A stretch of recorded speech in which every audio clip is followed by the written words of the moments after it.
morning. My name is Scot Huntsberry, and the way that I got involved with the Utah Trust is through a program called Active Bystandership for Leadership. Active Bystandership for Law Enforcement, and we've been working with the Trust, rolling out some training for law enforcement in the area, and getting to know members of the Trust here.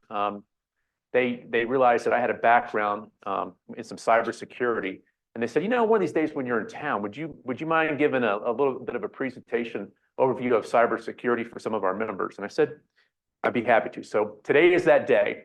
A little bit about myself, where I come from. I'm a retired FBI special agent. I spent 20 years in the Bureau, retired about 2 years ago. And I'd say probably 75% of my career I spent in the area of cybersecurity and doing cyber investigations, anywhere from cyber frauds to cyber terrorism. And so that background and experience kind of gave me a baptism in cybersecurity.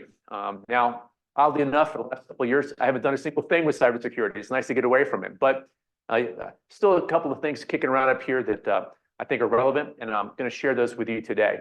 So thanks very much for showing up. And let me tell you, the agenda, or kind of what I want to do with our presentation, our time together today, is I want to first address this general concept of cybersecurity at a higher level, and exactly kind of what that means, some of the challenges that make that a sort of a risk assessment type of situation. You have to sort of balance out the risk of cyber threats versus the user experience, and you got to find that sweet spot for an organization, or even for yourself as an individual, what you're willing to accept in terms of risk versus the security that you expect or need for your data.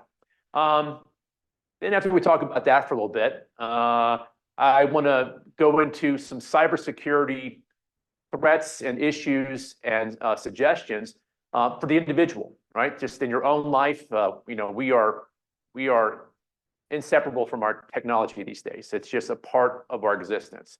And so there's a lot of opportunities to take advantage of that, but there's also opportunities for criminals to exploit that and potentially target you for financial gain or other reasons.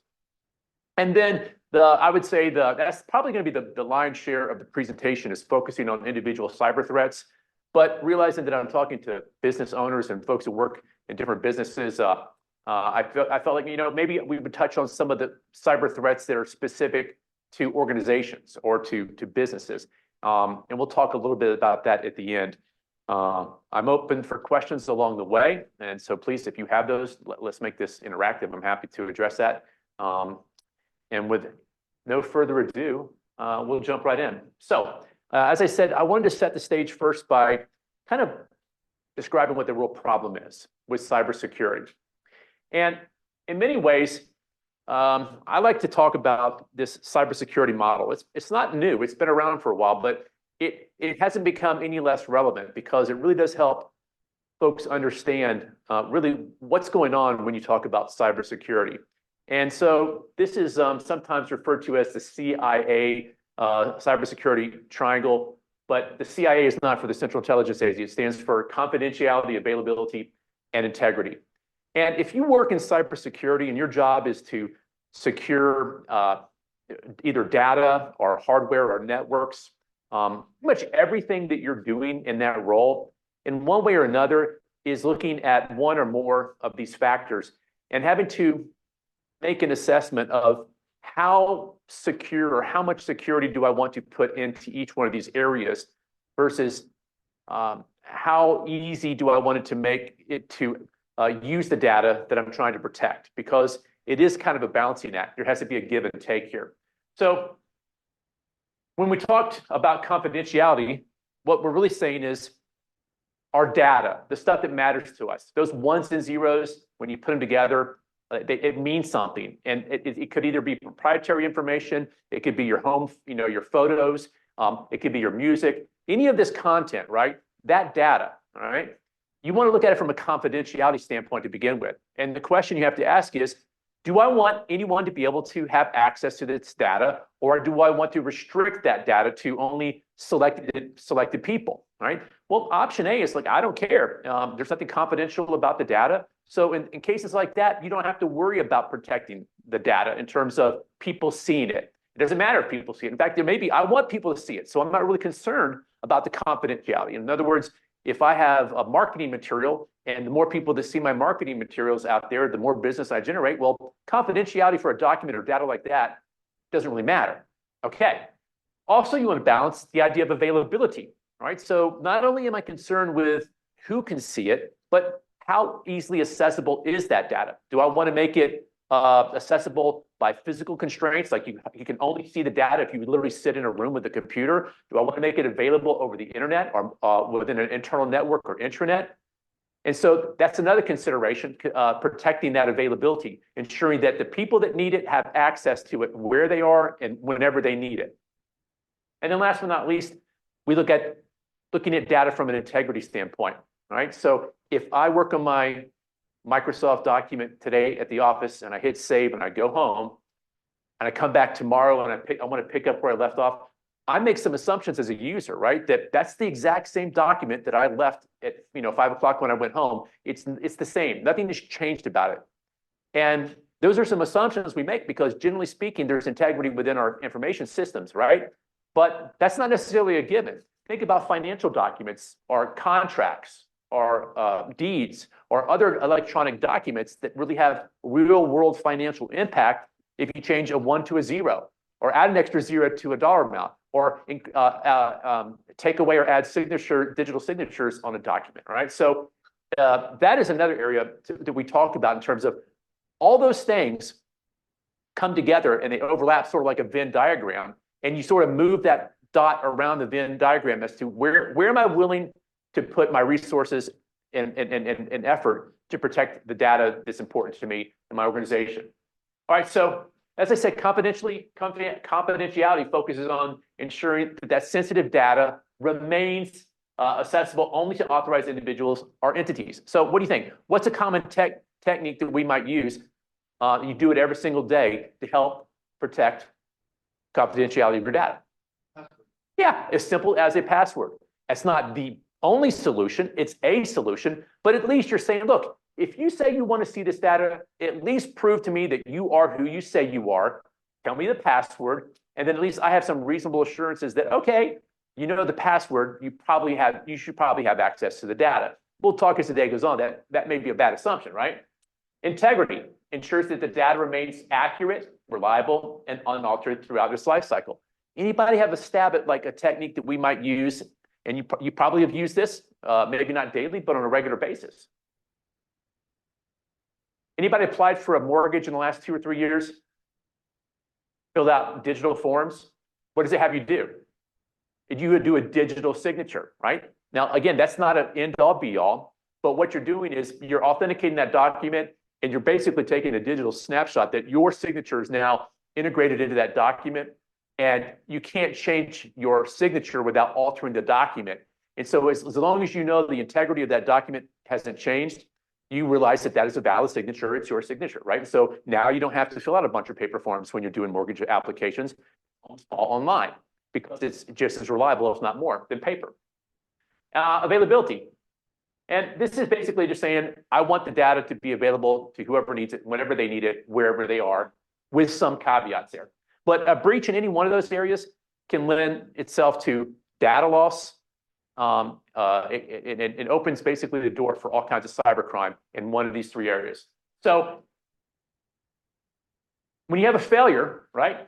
If you have a failure in confidentiality, it can expose your private data. Now, again, I said some data may not be that important to you, but data that's proprietary or secret and it needs to be protected, well, when you lose confidentiality, you've now had a data breach. Folks are accessing your data that you don't want them to have access to. At breach in integrity, now you can't trust particularly a contract or a document to be the original, to be the real McCoy, right? So now that has implications as well. And again, if you interrupt or you put a roadblock between you and your data and you can't access it, now you've got remote employees and salespeople that are driving around and trying to access data that's important for doing the job that they're doing, and they can't access that. So now you've interrupted the business process. That translates into lost dollars, right? So I know I've been talking about ones and zeros in data. I think I just Okay, sorry, I skipped over a slide there.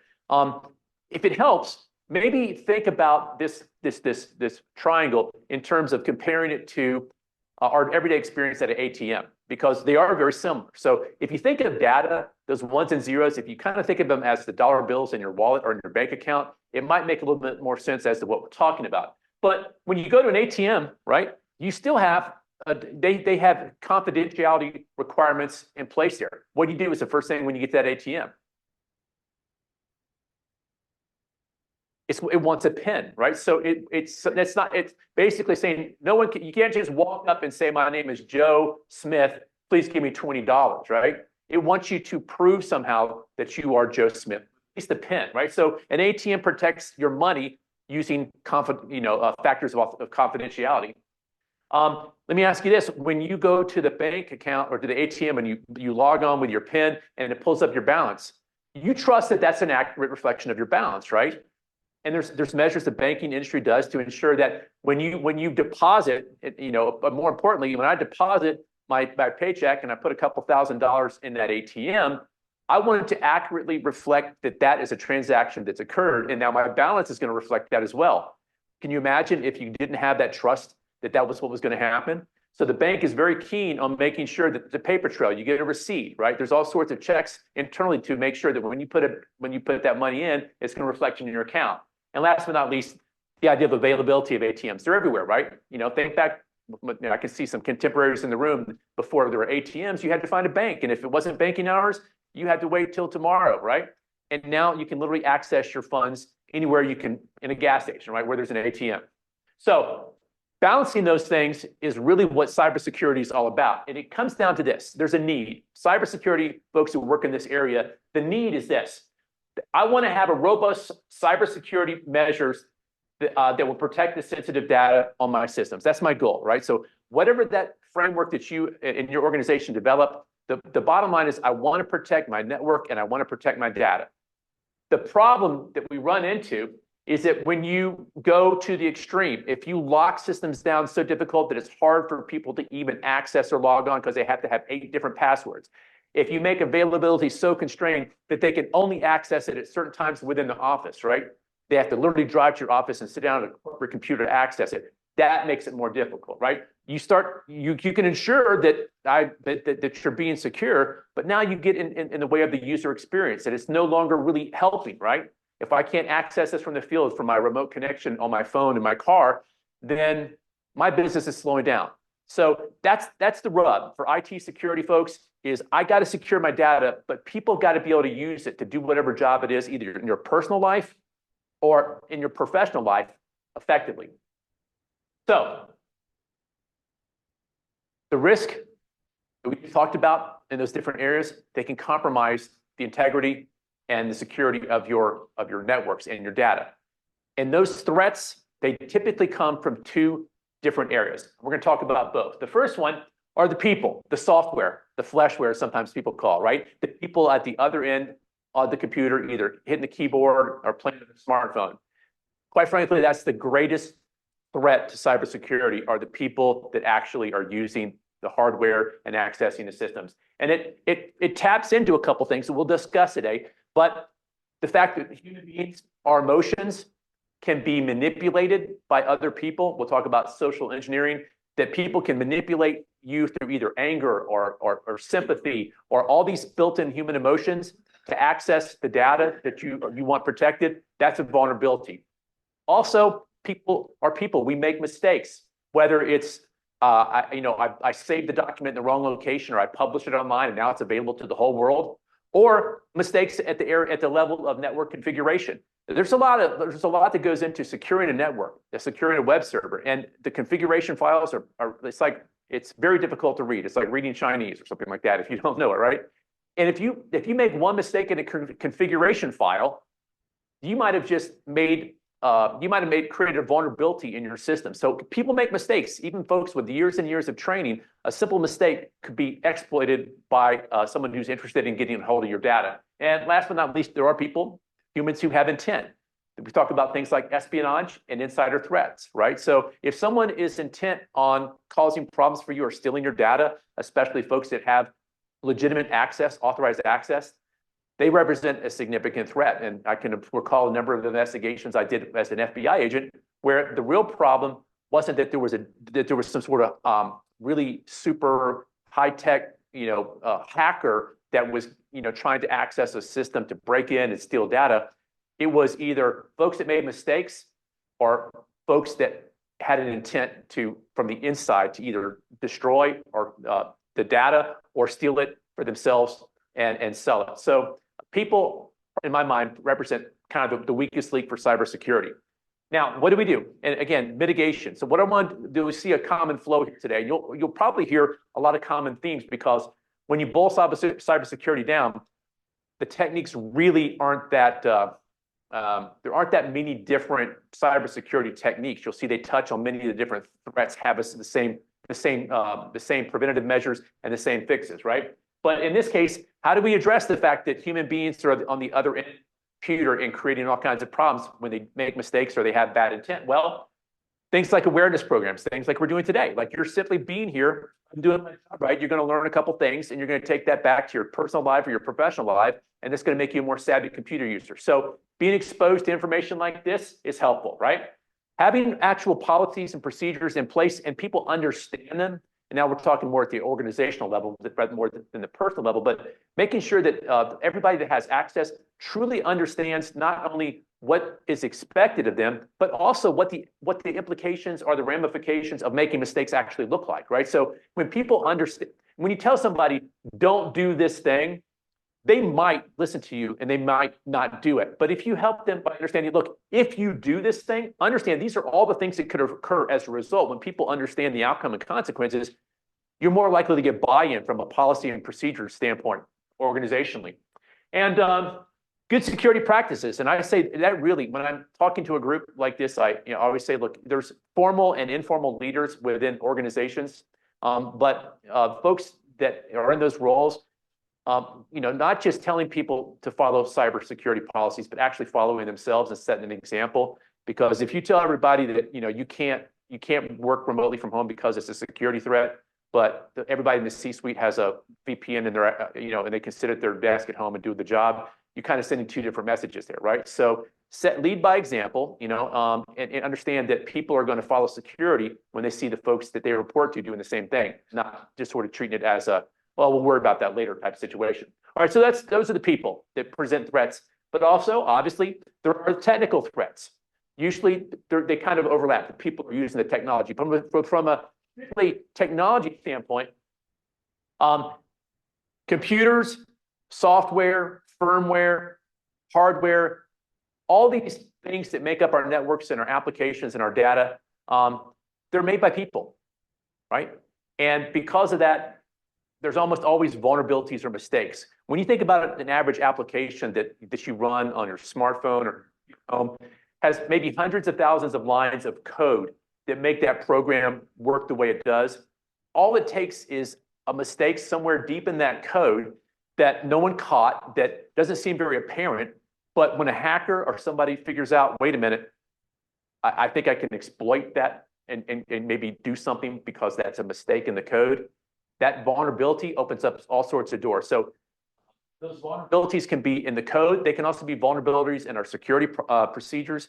They can also be vulnerabilities in how we use the applications. But there are vulnerabilities that are then exploited by individuals who have the intent of either accessing your data, exploiting your data, manipulating your data for all sorts of reasons. And typically, we talk about this sort of technology is usually going to be exploited or targeted by malware, which, as the name would suggest, the prefix bad, ware, software. This is just bad software, which is designed to do bad stuff to your computer systems, right? So vulnerabilities lead to exploits, and those exploits are usually triggered by technology like malware that we either knowingly or unknowingly load onto our computers. And again, mitigation efforts for that are at least having bare minimum security features within your networks like firewalls, which are essentially gatekeepers that watch for traffic that comes in and out of networks.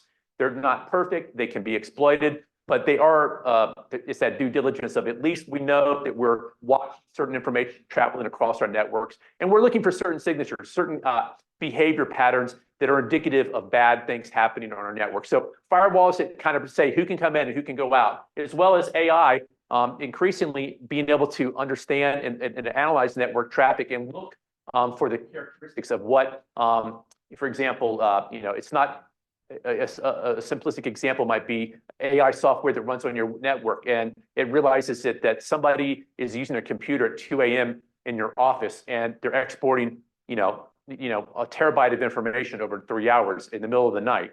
That's probably not a normal behavior. There's probably not really someone sitting in your office at 2 a.m., right? And so AI software can say, wait a minute, that's unusual behavior. I feel this is legitimate. I think it may not be good. And you could actually program it to actually intercede and stop, or it might be triggered to phone reach out for your IT folks and say, look, this is happening on your network now. You should know it. Maybe this could be bad things happening, right? So for technology vulnerabilities, we have technology solutions as well. Again, no solutions are perfect, but when you have this layered approach and not just putting all your eggs in one basket, a layered approach is going to give you help you sleep better at night knowing that your data is protected and secure. Things like encryption, right? If I encrypt my data, I don't care if you get data. If you can't decrypt it, it's useless to you, right? So that's another technology that we can use. So even if you break into my network, and even if you get my data, it's all encrypted. It's useless to you. Right? So these are ways that we can kind of protect ourselves from some of these technological vulnerabilities as well. Now, when it comes down to it, really basically, there's just a couple of things to keep in mind from a cybersecurity standpoint to remember. The number one thing that you can do is to create convenient authentication methods. I guess I'm saying when people can be authenticated and they can be authenticated with a single sign-on across your network, they're more likely to be able to, you can convince them to use more complex passwords that they know I only got to do it one time. It's going to cascade across my network, and I'm going to ensure security across my devices and my data.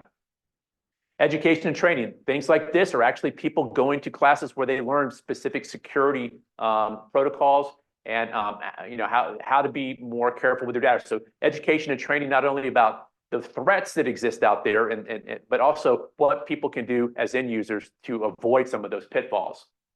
The continuous monitoring and adaptation kind of falls into not only the people, so monitoring the people and the behaviors and what's happening within your organization, physical security and access to your computers. I think that's things like having locked doors on secure facilities where data are. Instead of having your server closet in the same closet where the mop and bucket for the custodian is, maybe think about securing that on its own so that not anyone can just have access to your server. It's just off the street, right? And then again, I kind of mentioned integration of technology, right? AI is, it's kind of artificial intelligence, kind of gets kind of a bad rap, and I can see that there certainly are bad applications if you think about all the things that AI could potentially do. But at its base level, just AI can be simply the example I gave you earlier. Application that runs on your network, just looking for odd, unusual behavior. It does that by setting a baseline. It watches your network 24 hours a day, 365 days a year, and it begins to develop an understanding of this is what a typical network traffic should look like. And when I see things that look wrong, I let somebody know, or I actually can take steps to either throttle what they're doing, redirect, or even cut them off entirely until they authenticate the second time. All right. So these are all some basic things that you can do to help secure your devices and your data. But if you forget everything else we're going to talk about today, everything else, these three things, I want to leave you with this. All right. First of all, be on the lookout for social engineering schemes and tactics. We're going to talk about those, but just be on the lookout, be aware, be savvy. If something looks like it's not right, don't trust it. If something looks suspicious, don't assume it's okay, right? Be savvy. Assume that everything you get is an attempt to manipulate you and get access to your data, right? And then make folks prove otherwise, right? So be savvy about the kind of communications and emails that you get. Secondly, use strong passwords. I know you've heard that before. I'm not the first person to tell you this, but that is the number one thing as an individual you can do to protect your data. And when I say use strong passwords, we'll talk a little bit later about what that looks like. But in a nutshell, what I'm saying, Not easily guessable. So don't use catchphrases. Don't use don't use a combination of your birthday or something silly like your name and your wife's name or something like that put together. All right. Because those are so easily cracked, right? That the computer processing is so powerful now that cyber criminals, they can crack simple passwords in like less than 30 seconds. So they're useless. All you've done is create a roadblock, but you haven't put up a barrier, right? So a complex password is going to be 12 or more characters and we're probably in the next year or two going to be seeing that increase because the reason we say 12 or more characters is that generally speaking, computers in this current day, when we start to add additional characters to the length of a password, it becomes exponentially more difficult for computers, for hacking software to actually crack passwords. So make it a combination of letters, both uppercase and lowercase. There's a difference between a capital E and a lower E because you think it's an E, but it's actually at the binary level, that's completely different code that's part of that password hash. So complex passwords. Again, I'm guilty. So I know I'm preaching, I'm being a little bit of a hypocrite here, but do not use the same password across multiple devices and multiple systems. So do not make your Facebook password the same thing as your password for your Bank of America account. Why? Why is that a dumb idea? Even though we do it. Why is that a dumb idea? Right. If they can get your Facebook password, right, which is infinitely easier, and they know your identity, they can make some assumptions, right? These people aren't dumb. They realize, there's probably 5 or 6 big banks in the United States that most people bank at. So if I've got Joe Smith's Facebook account credentials from Salt Lake City, Utah, right, I'm going to start thinking Bank of America, Wells Fargo, and try to just see, do they have an account there and access it with that same password? You know what? It's a law of averages. All you got to do is be right about once every 50 or 60 times as a cyber criminal, and you're going to make some serious money. So separate passwords for separate accounts, make it complex, and you will be very secure as an individual from a cyber standpoint. Check for and install updates. In fact, I would recommend just whatever application you're running or whatever computer you have access to or whatever network application you have access to, if it gives you the option of turning on automatic updates, do it. And when you come in the morning and you want to work on that Word document, but then it says, hey, there's an update ready to install. Would you like to do it now or later? What do? We say, oh, I'll do that later, right? No. Do it. I know I'm preaching, and at times where I'm like, okay, I'll do that this afternoon, right? But the reason they push those software updates out is because they have sometimes new features. They want to give you more of an enjoyable experience. But often it's security features and fixes that have been built in so that now you're not going to be vulnerable to some of those exploits. So top 3 things: strong passwords, be a savvy user, install updates, not only for the software, but even hardware. That sometimes is a little bit more difficult with your laptop or something like that. You might have to actually sort of connect to the manufacturer's website and say, hey, are there any firmware? And firmware is basically the stuff that's hard cooked into the computer that makes it run and turn on. There can be vulnerabilities there. So it's not necessarily as easy as updating, an app on your phone from the App Store. It just automatically happens. You might actually have to look and see if there are firmware updates for your computer or your laptop. But do that, because that's also an area that the cyber criminals will target. When they know a particular brand of laptop computer has this built-in vulnerability, they can sit in a coffee shop and wait for people. Oh, there's one. Okay, now I can hit that person, right? So top 3 things if you don't hear anything else today. So let's talk about some of these things. Yes, sir. All right. Great question for those of y'all listening at home, right? The question was basically, hey, what is your take on the password applications that help me sort of keep track of my passwords so I can then have all these multiples, and then essentially I just have to remember one password, which is the password to my application, which lets me in, right? Okay. Everything inherently has vulnerabilities. So none of those things are a perfect solution, because so if I've got all my passwords in one bucket and I protect it with a pretty good password, if I lose that one password, what can someone potentially have access to? All of my passwords, right? Now, so that's my risk. My risk is by using something like this, I take that risk on. I would tell you the mitigation that provides for threats far outweighs the risk of using these applications. We'll talk a little bit later today about thinking about the software that we load on our computer. And I don't want to sound like I'm endorsing them. I won't even endorse a particular product. What I would tell you is do your due diligence about the manufacturers of these software keepers, right? So if it's if it's a name brand, I feel that it's reasonable that I can trust this application, that it's not nefarious, right? I would encourage use of password managers because it does give you that opportunity to more easily have multiple, in fact, many of them will auto-generate complex passwords for you. So if you open up an account at a new website, right, and it's integrated into your operating system, again, these are vulnerabilities, but the benefit it provides, I think, far outweighs it because it will say, hey, would you like me to create a very strong, lengthy password for this website? And when you hit yes, it's stored in that password keeper. So my short answer is, I think they're a good idea. I use one myself. And I think it's the benefits of it certainly outweigh the risk. Does that address your question? Yeah. Okay, no worries. Thanks for asking. Social engineering. We talked about the fact that people are probably the first line of defense and the biggest vulnerability for cybersecurity. So what is social engineering? What is it? How does it work? What does it look like? Well, meet my good friend Kevin Mitnick. And if maybe you've seen him or heard of him before, the name rings a bell. He was kind of one of the original old school hackers, right? And I actually got to be after he actually went to prison. He got out of prison. He became a cybersecurity expert, and then he went on the tour, speaking tour about cybersecurity. And I actually got to sit on stage with this guy because they wanted to have a presentation one day where they had an FBI agent and a former hacker on the same stage. It's kind of fun, right? But we got to talk. I got to know him a little bit because, you know, in the green room, talking a little bit before we got on stage there. And he admitted to me, you know, nothing new, but basically, I'm not really a smart hacker. I don't understand the ones and the zeros.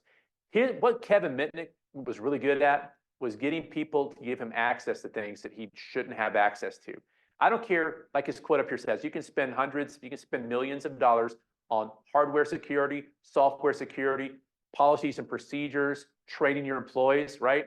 All it takes is for me to convince the right person that I'm somebody that I'm not, or they should give me something I need. And I'm already in. I've defeated every single bit of all that effort that went into it. So what made Kevin Mitnick good at what he did? And he did. He was a cyber criminal. He made money and he destroyed and he defaced a lot of things just for grins, right? He was technically savvy, but he was not writing programs. He was not a programmer type of a hacker. So these are the people at a personal level and at a business level we need to be on the lookout for. So here's the thing. Here's some common tactics that social engineers are going to use to sort of remember I said in the beginning, I said human beings are kind of the one area of vulnerability. The very first thing I said was emotions, and you probably were expecting about humans. Good social engineers know how to manipulate people. They know how to find people's weaknesses just by starting a conversation with them. They know the buttons to push with them, right? And so what they do is one tactic is that they will call up the front desk, right? They'll just call them on the phone. And they are good at manipulating the situation, the inflection in their voice. They create this sense of urgency. And they say, this is, you know, they identify themselves because they've done their homework on your website. They know who all the people are, right? And they realize, wait a minute, they got some remote employees that maybe she doesn't know who they are, but recognizes the name. This is John Smith, and we got an important thing going on right now. We're about to close $1 million deal, and I got to get some files for these contracts, or we're going to lose this deal. And man, I wouldn't want to be the person that prevented this deal because this is going to make our year. Like they know all the things to say, right? And then you have a receptionist who's been on the job for 2 weeks, right? And she's scared, right? I don't want to be the one that costs us $1 million, right? So he says, look, I just need you to do me a favor. I need you to help me reset my password so I can access these documents. It's super important. You would not believe how many times something as simple as that gets someone inside the door. So they'll create a sense of urgency that what's our tendency when someone's urgent? We want to help them, right? Generally speaking, right? Especially if it's a colleague we think is someone we work with. All right, so also, they will establish trust. So they will offer to you first so that you get this sense of trust. Like, well, they wouldn't offer these sorts of things to me if they weren't a trustworthy person, right? So it's this idea that we have this sort of built-in tit for tat. Someone shows trust to me, then, oh, instinctively, I'm going to maybe show them trust. And again, exploiting those human emotions. So if they feel like that you answer the phone and you sound like you're soft-spoken, and I don't want to say stereotype, but sort of a mousy, sort of small, soft-spoken person on the end of the phone, what are they going to target you with? Anger, because they realize the last thing you want to do is have an angry person. You're non-confrontational, so they'll use anger to push your buttons, because all you want to do is get this angry person off the phone and away from you. So my point is, they have done their homework. They're very good at this. If you don't believe me, when you get home later tonight, do a Google search for YouTube videos of like social engineering at play. And there's literally, there's a great video. I'd show it to you, but there's some copyright issues. A guy says, "You don't believe this can happen?" He was at a tech conference. He says to a reporter who's interviewing, he goes, "I tell you what, I can have access to your Verizon account." I think it was Verizon, in 15 minutes. And she said, "No, you can't." He goes, "Well, watch." And he literally, she tapes him, and he calls into the help center. And through all these manipulations, he convinces this help center that to reset his security on his phone, and one thing after another. And next thing you know, literally in front of the reporter, he has her entire Verizon account and all that goes along with that, right? So it is doable, and it's easy to fall for these things. And of course, when this happens, our information can be stolen. People get access to systems they shouldn't have access to, either physically, like they'll show up to the counter, like they'll in person show up as well, and they will ultimately they'll walk right by you, or they might find something that makes them look like they belong there, right? So if everybody there, they watch it for a while, everybody wears khakis and a blue shirt. If I walk through the door in khakis and a blue shirt and walk to the back room, no one's going to say anything, right? These are the sorts of techniques you have to be careful for. So here's some warning signs. All right, so this happens two different ways. Sometimes it happens in person, face to face, right? Sometimes it happens either through email or over a chat session or over telephone. So let's talk about this sort of in-person, person-to-person types of things to be on the lookout for. If someone asking for immediate assistance, right? That these are not always indicators that it's a social engineering, but when you start to check a couple of these boxes, you want to, the hairs in the back of the neck need to be going up, and you need to be asking questions like, okay, is this someone trying to compromise the situation? So someone who's demanding immediate assistance, someone who challenges you, right? Because if I challenge you as I come in, you already have somebody on the defense. So when they start challenging who you are, what your role is in your job, and what your responsibilities are, it already puts you in a presumed area of authority over that person. So if someone's challenging your information, or other side of the coin is they're just, Mr. Happy Smile, really friendly, golly, gee shucks, golly, can you help me out here? I'm just a, simple guy, and I need some help with this sort of thing. Those are warning signs. Someone who overemphasizes details. They work details into a conversation, don't seem like, why are you telling me all this information? It's almost like you're trying to convince me that you know more than I think you should know, that only works here would know all this information. So if they're putting too much details into a conversation, that could be a warning sign. Luring with too good to be true offers. We'll talk a little bit about that later in some phishing things. And then threatening reprimands, like, listen, if you don't help me, I know Joe, the CEO, right? And you won't have a job by the end of the day. Now, that sort of technique, you be on the lookout for, right? Now, from a technical standpoint, all right, if you get a message, email, or a chat, or SMS out of the blue from someone you haven't talked to in a long time, and it's just completely out of their nature, or it's asking for something that's completely different than anything they've ever asked for before or talked about before, that's a warning sign, right? Suspicious sender's address. So we'll talk a little bit later about looking at emails and how you can sort of spot problems here. But if you've always gotten emails from Joe Smith, buddy from college or high school, and you know his email is joe.smith@gmail.com, and now you take a look and it's now joe.smith with a 1 or some other thing. Now it looks like Joe Smith, right? But maybe it's not. So it's maybe someone trying to look like Joe Smith. Spoof hyperlinks and websites. What that is that we're all used to typing information into our browser, like www.google.com, and we see, it literally says up here www.google.com. But what you don't know is that you can actually append a bunch of additional characters, and you simply insert an @ sign in that web address, and then most of your browsers are disregarding everything to the left of that @ sign, and it loads the URL that's to the right-hand side. So, for example, you could have someone send you a link that says www.bankofamerica.com. That sounds legit, right? That's the real thing, right? And it's so long that you don't pay attention to the right-hand side, and it says @ and then it says badguysareus.com. And the website that gets loaded there is what? Bad Guys Are Us. Now, some browsers are savvy for this. They'll give you warnings. But if you're using older or outdated browsers, they may not pick up on this. So these are vulnerabilities. So when you see URLs, be on the lookout for that as well. All right, so strong passwords. I love this quote because it really sums it up. He says, passwords are like underwear. Don't let people see it. Change it very often, and you shouldn't share it with strangers. I think it's pretty good advice, right? And that's kind of what I meant by thinking about the passwords that we use. So complexity is key. We already mentioned that. When things are less than, when 8 characters or less, forget it. I mean, you might as well have nothing. It's literally a 30-second roadblock to someone who has cracking software, especially, and I don't want to get too technical because the intent here is not to talk to an IT crowd here, but passwords, when they're stored on servers, are not actually stored in raw text. They're stored as a hash, which is an algorithm that's based upon your password.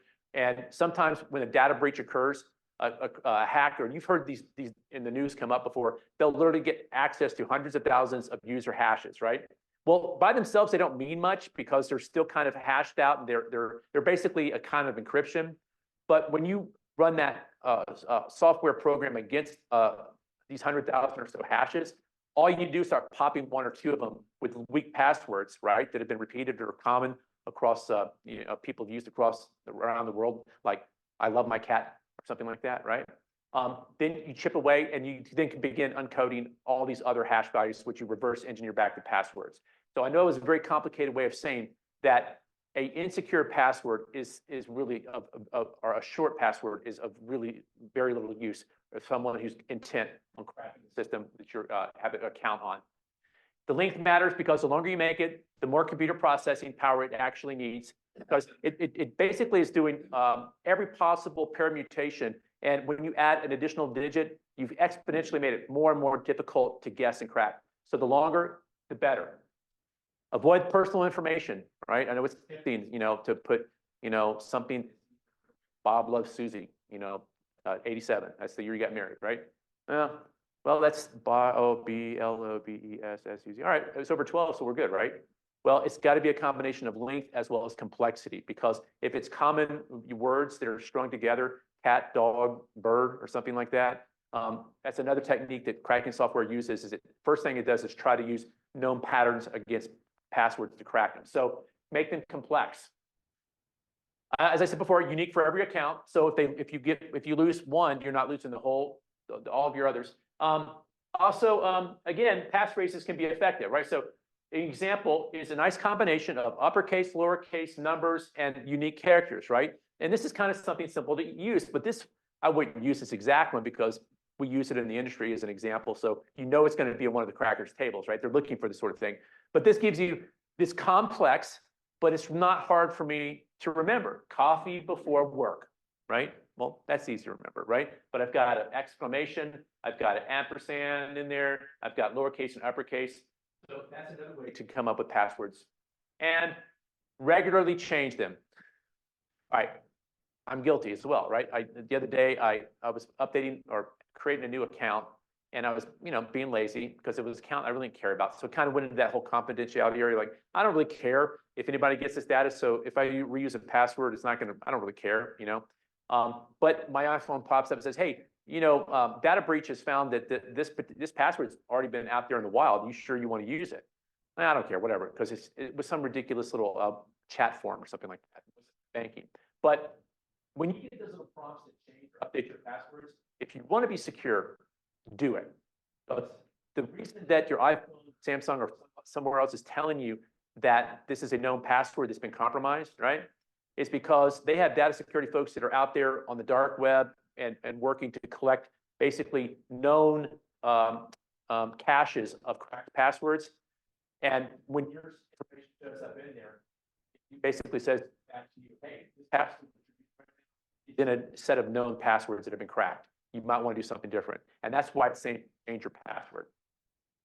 All right. Multi-factor authentication, right? So this is used in conjunction with passwords to give you better security. And we're talking again about confidentiality, making sure only the right people have access to the data that matters. So what is multi-factor authentication? Well, the word multi kind of gives it away. It's like saying, all right, you told me your password, but I don't know. Maybe somebody could have stole the password. I still am not convinced that that's you, right? Your password's right, but I don't know if you're actually the right person that you put that in, right? So what multi-factor authentication is, and you probably have experienced this or maybe use it already at home or at work, is saying, look, I need you to prove to me even more so that you are who you say you are. So it kind of breaks down into this. It falls into something you know, like a password. So, okay, I'm giving you my password. So far, you got the right password. I believe you, but I want to check something else. And then something you have. And this is for things like biometrics on your phone, where it scans your fingerprint, or on your laptop, or when it scans your eye when you're going through the checkpoint there at the airport. It's collecting that information as well to identify you. So when you combine all these things together, the password, you've shown that something about you is legitimately you through a fingerprint or facial recognition or iris scanning, or also something that you have. And so sometimes it can be a little key generator or say token, which is automatically updates every 30 seconds or a minute or so. So two-factor authentication basically says you got to show me two of these things before I give you access to a system, right? Three-factor authentication, what would you think? That's you got to show me at least three of these things. Now, remember we talked about this. You want to find the balance between security and convenience, right? If I have three-factor authentication, where's my security? It's way up here, right? What have I done to convenience? Now I've told a person, you not only got to carry around this little dongle, but you got to use your biometrics, and you got to remember the password and change that password every 30 days or something like that. Have you made it easier on your users? No. So this is what I mean. Like if it's really that important, then something like three-factor authentication makes sense. If it's just logging on to doesn't have any consequences, if people maybe unauthorized access to it, three-factor authentication is probably overkill for a situation like that. But multi-factor authentication is really smart as well. Another thing that might be part of this is when you log onto a website, now banks and things like that, they say, all right, well, I'm going to send a code to your phone, which you say that you registered, which is yours, right? That's just another layer. That's another form of multi-factor authentication. You got the password, and now I've sent you a code on your phone. If you enter that back into the system, feel even better that you really are who you say you are. So that's another form of multi-factor authentication. And whenever you have the option, sometimes systems will let you opt into multi-factor. I would encourage you to use that, because if someone steals your password, they can get access for information. But to beat this, they would also have to steal your phone from you and be able to unlock your phone and access your text messages. So that's just another layer. It's that layered approach to security. All right, staying up to date. Again, we mentioned this earlier. One of the things you can do to really make yourself safer is ensure that the latest up-to-date software is loaded on your system. That's your application. So when you get an App Store notification, hey, there's a new version to install on your phone, install it. When you get that indication Windows wants to update, that's the operating system, or the Mac has an update, install it. All these things are saying, I have the most up-to-date and secure version of whatever application I'm working. So don't pass up on those opportunities. Even look for them. Sometimes you have to check to find them. All right. So now let's talk about some specifics for the individual. We'll talk about another 5 minutes or so, and I can tell we've been sitting for almost an hour. We'll take maybe a 5 or 10 minute break, and then we'll finish up with the second half. But let's start off a little bit by talking about a phrase I mentioned to you earlier, malware. And as the name suggests, badware software. This is software that is written by folks who want to do bad things to your data, to your network, to your devices, right? It's meant to disrupt or to give unauthorized access.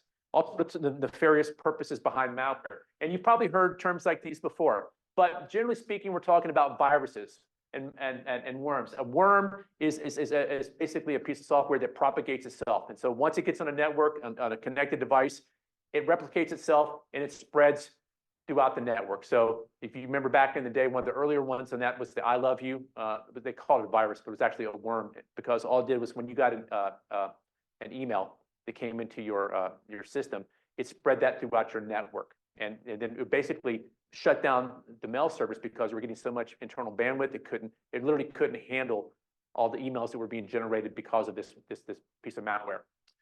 Trojans are basically like the Trojan horse would suggest, right? So it looks like one thing, but it has something on the inside that's not so good. So that's another form of malware. Like you might download a game that's free, right? Well, it actually works. I can play my game. It's fun, but there might be something else going on under the hood there that has nefarious purposes behind it. Nothing is free, right? If it is free, like for all the things you get for free, right? On the internet, free accounts like Gmail. If it's free, then what are you? You're the product, right? Anything that you get free on the internet, your personal information is actually being pulled together and marketed and sold as a result of that. So nothing is free. Spyware is also a form of malware, and it's somewhat benign. It's not necessarily trying to hamper or impede the work that's happening on your computer. What it's really interested in is collecting information about you, right? It just could be it could be things like what different websites that you visit. Maybe they want to collect information about that you're buying and purchasing habits and patterns, or it could be someone as nefarious as like a rootkit. I'm sorry, rootkit, but like a keylogger. That spyware might actually be collecting the keystrokes on your computer. When you enter your password on your computer, it's capturing that, and then it sends it back to some cyber criminal who's waiting and it's very eager to get that information. Ransomware, we're going to talk about that in more detail. I'm sure folks have heard that in the news, but essentially it's malware who's designed to lock you out of your system, encrypt your data, and hold you ransom for your data. Adware, it's still it's not necessarily trying to access your data or disrupt your ability to use your computer, but it might be just trying to inflict you or show you pop-up ads nonstop, right? So its purpose is more to be a nuisance than it is to like steal your data. It's trying to like put products and information in your face. Rootkits are a little bit more complicated, and these are the true high-level kind of hackers. This is malware loaded to a system. The whole intent of that is to create what's called a backdoor, open up a mechanism where someone can tunnel into your system without you even knowing it, accessing your system remotely, and then usually that's the first step of then propagating across your network. So if you find a vulnerable system, you get your foot in the door there, you're able to then explore around the network and maybe exfiltrate data or disrupt business processes and workflows. All right, so where does it come from? Right, how do you end up with malware in your system? Email attachments, right? Somebody sends you an email and it has an attachment. Increasingly, you see built-in email applications are good about warning you, hey, are you sure you want to open this? This might be suspicious and the kind of format. And even though it tells you that, you still have the option of opening it, right? So if you got a good social engineer that sends you an attachment, he or she might say, hey, listen, a couple of clients have told me this shows up as it shows up as malware when you try to open it. It's a real pain in the ass, but I need you to do it anyway. I promise you, it's not malware. We need this to close the contract or something like that, right? So knowing that it might still show up as malware in your little email indicator there, people still can override that. So understand that email is a great way of getting malware loaded onto your system, because when you double click it to open it, not only are you opening what might look like an otherwise normal Word document or PDF, but it also may have stuff going on behind the scenes that's now infecting your computer with that malware. All right. Software downloads. The old days of back in the day with people, I don't think anybody even downloads MP3s anymore. We subscribe to streaming and that sort of thing. But back in the day, people would go and download free MP3s off the internet. And that's great, you're getting free music, but then along with that, it would be loading viruses onto their computer. Malicious websites, sometimes simply visiting a website. It's called a drive-by infection. Simply loading a website page. If it's able to use a vulnerability in your web browser, it can download without you even knowing software onto your system, install it, and execute that software without you even. So that's why be careful about staying away from shady websites. Is a good recommendation, because you never know what kind of information you're actually potentially downloading and accessing in your browser. And again, I say social engineering. If I can convince you, hey, listen, we got this important sales pitch that's happening this afternoon, and the PowerPoints are on this USB. Can you please print these out for me? We got to get a hard copy. He's an old school guy. If he doesn't like PowerPoint, he wants to see it on paper, right? That sounds kind of convincing, right? I want to help you do that. Well, as soon as I put that USB drive in my computer to help you, that's another way. It's automatically loading that malware, that virus onto your system, right? Yes, sir. I'm curious about origins Yeah. and apps Mhm. and what our risk is when we download apps, whether it's our phone or tablet or other device. Right, and it is a risk, right? So without like trying to name products or endorse products, right? There is a real difference between the mindset of like an iPhone and then Android phones, right? And the iPhone is very restrictive in terms of who can put software in their app store, and if a user can actually access external application stores to put apps on their phone. That's by design, right? They said, look, we're making it very hard for developers to put software on an iPhone. It's got to go through a whole vetting process. They actually put it in what's called a guard environment, where before the people at Apple, they load and they examine it and they run all kinds of IA against it to see AI against it to see, does this bat do weird things that we should know about, right? So in that regard, you've made it less convenient to the user because they don't have access to every single thing they want. But generally speaking, they realize what I get on my phone is probably secure from a malware standpoint. Contrast that with sort of the famous Android outlook, which is you should have access to anything and everything you want, and you can use external app stores. Well, when you use external non-verified vetted app stores, you have no idea what you're loading on your phone. Like, it looks like it's a fun game of solitaire. Yeah, I love solitaire. I'm going to go on a long flight. Let me download that and play it. But you might get a solitaire game that has a backdoor installed, or it's going to access some of your personal information to export it. So it is a risk. You're absolutely right. So I would say the things to remember is only load apps from reputable locations. The verified Samsung or whatever app store, or the Google, wherever Android gets their apps from. Don't use third parties. I don't encourage you. Back in the day, I was kind of a cyber nerd, and I had a bunch of Android phones, and I had fun. I would jailbreak. I would unlock my phone so that you could do all kinds of customization and put, third-party operating systems on phones. And that was cool from a knowledge standpoint, but I absolutely knew as soon as I did that, by putting a new, OS on my phone, right? I was completely opening that phone for vulnerabilities. So I did it for fun and for learning, knowing that if I put anything private or anything sensitive on a phone like that, I had no way of knowing that OS didn't come with all sorts of information, holes in there. So it really goes back to what I said initially: security, convenience, right? So I would say, be leery, but at the same time, understand that if you go to reputable locations, they wouldn't be reputable for long if they were providing malware, right? So that's kind of my take on that. All right, let me finish up malware. Tips for avoiding malware. Use antivirus. Look, I know it seems old school and people think, oh, does it really matter? And do I need antivirus software? Yeah, I think does it catch everything? Probably not, but it's that part of that layered defense. So again, if it's free, I'm not sure how good it is, right? So you get what you pay for in this regard. So probably antivirus software is going to be an annual subscription. And what it really does is what you're paying for is the research on the back end. Malware and badness that occurs on your computer, it has known signatures. Like, you could almost like a fingerprint of what the badness looks like. And the folks at the antivirus company, they do all the research, and they're constantly building their database of bad things. And so essentially many times what it's doing is it's checking every single thing on your computer against its known list of bad things, and it's constantly looking, is something look like it's not right here, right? So that's really what you're paying for, is someone having a 24/7 eyes on what's happening, being loaded and executed on your computer. Now, new viruses, new malware, zero-day exploits happen all the time. And so there's no way to avoid that. But as soon as they get released out in the public and they're able to capture and provide signatures, they update your antivirus database on your system. That's why installing those updates is so important. You want the most up-to-date information to protect you. Keep that software updated, just like I mentioned.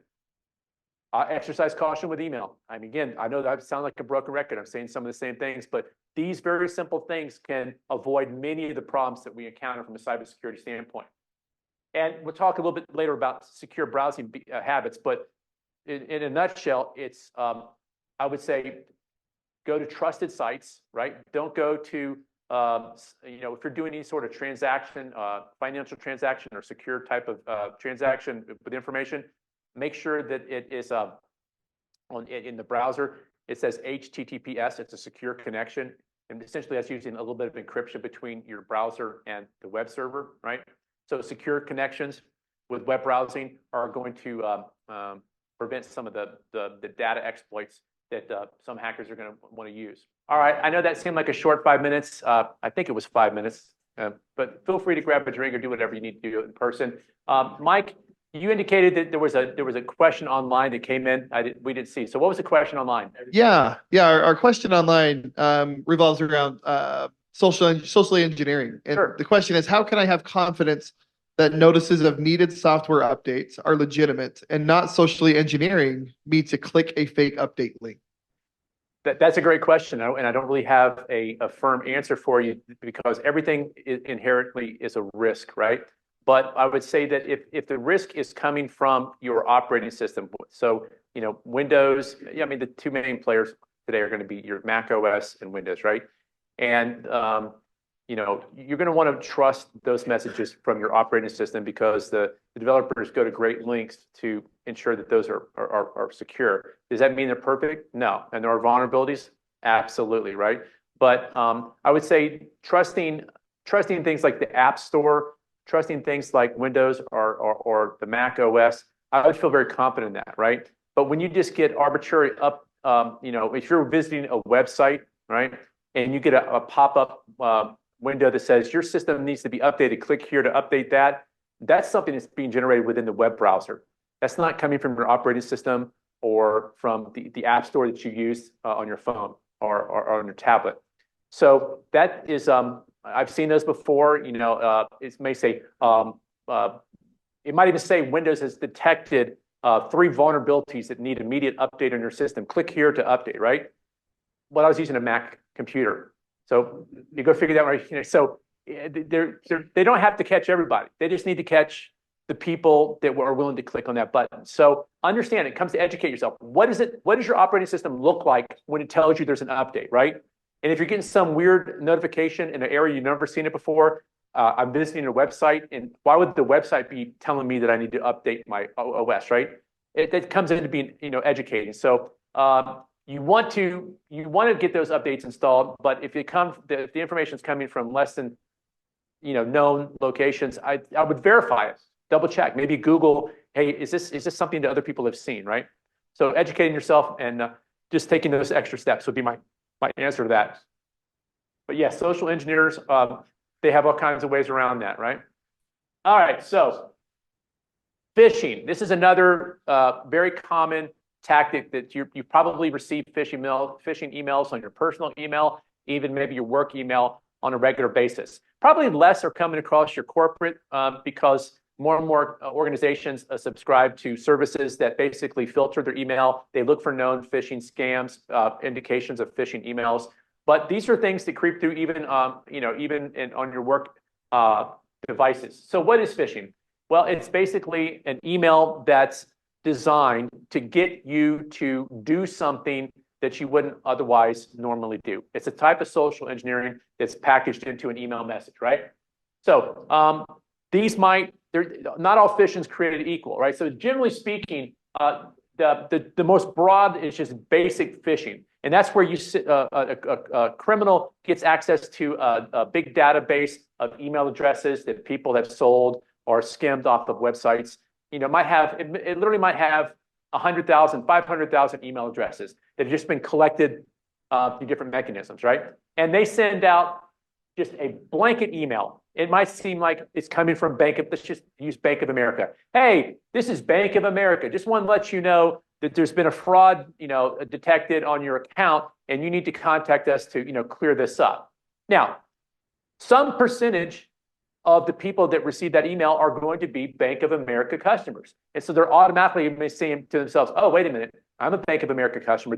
I don't want my money to be, I don't want there to be fraud on my account. So I've already hooked them at least at the point where, okay, this is plausible. I have a Bank of America account. And they're good at it. They'll use the graphics right off the website. So it looks like an official Bank of America, right? Email, right? But if you're a Wells Fargo customer, you get the same exact email. And so you're very quick. It's very easy to say, okay, this is a phishing email. Somebody's trying to trick me. I don't even have a Bank of America email account. I have a credit union account or something like that. So the generic broad phishing is basically throwing that big net out there.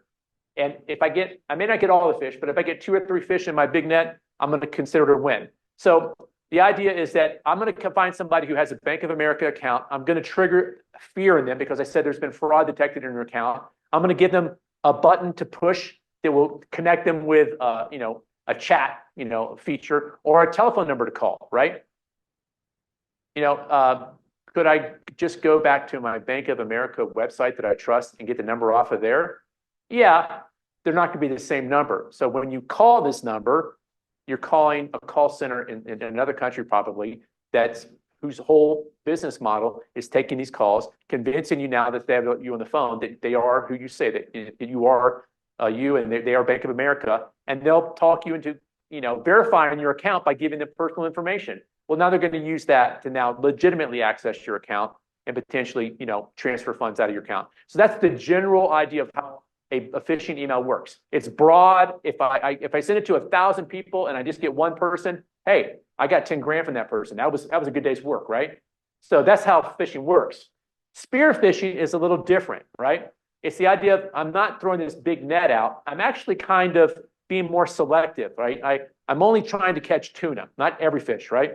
So with spear phishing, that means that the person who's sending the email has to do a little bit of homework first to know that they're sending emails to specific groups.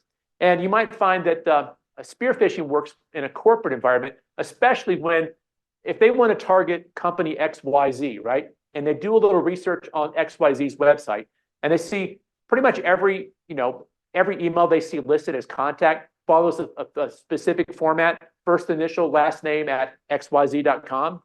They can begin to think, okay, so this is how everybody in that company's email address is probably formatted. If I can start getting people's names off of their website, we put that on there because we want people to contact us to get business, right? Well, if I know that John Smith is head of marketing, right? Because he's right on the website, I bet jsmith@xyz.com is his email address. So now I've sort of tailored it. I'm not just throwing a net, but now I know that's his email address. Now I can target people in that company specifically because maybe I want to get one person to maybe call into the tech center because their password's expired and needs to be reset.